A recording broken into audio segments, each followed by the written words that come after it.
Do you think you could survive prison? People are all the time saying to me that they can't believe I've been to prison and I don't look like anybody who's ever been to prison. But like the way you look and the way you were raised, a lot of that has no way of determining whether or not you would survive prison. So I'm going to ask you some questions, and for every one that you can say yes to, you get a point. And at the end, we're going to calculate how many points you have. The first one is, do you have somebody who loves you on the outside? Family, friends, people who would send you money, visit you, write you letters. If you have anybody who would do that, then give yourself a point. Okay, second one.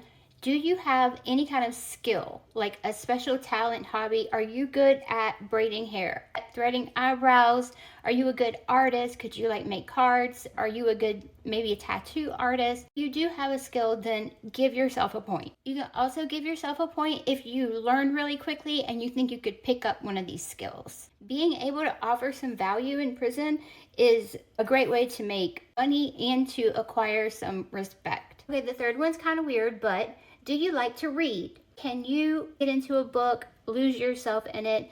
If you do like to read, then give yourself a point. Are you a picky eater? Are there certain things that you just can't eat it, and if it doesn't look right or if the texture isn't right, like if you're a picky eater, do not give yourself a point. Here's another one. Do not give yourself a point if you are a light sleeper. Just anything can wake you up, or snores, or officers walking up and down, or people getting into fights. If any of that would disturb your sleep, do not give yourself a point. But if that would not bother you and you could sleep right through it, give yourself a point. Are you able to take direction from others? Like, are you humble enough to just do what people tell you?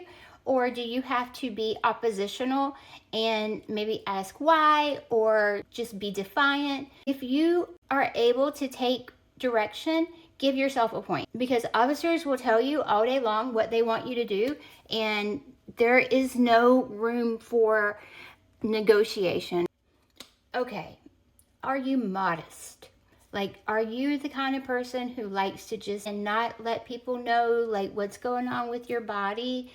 If you are very modest, do not give yourself a point. If you don't mind just stripping off your clothes, you're good with that, then give yourself a point. Do you have a smart mouth? Are you the kind of person who just kind of pops off really easily? If you are, don't give yourself a point. It's guaranteed somebody will kill you dead. The key to surviving fights in prison is to avoid fights altogether. Now count up all your points. If you got over 5 points, then yes, you would survive prison. And for the rest of you, you might want to start working on some marketable skills. Or don't commit crimes.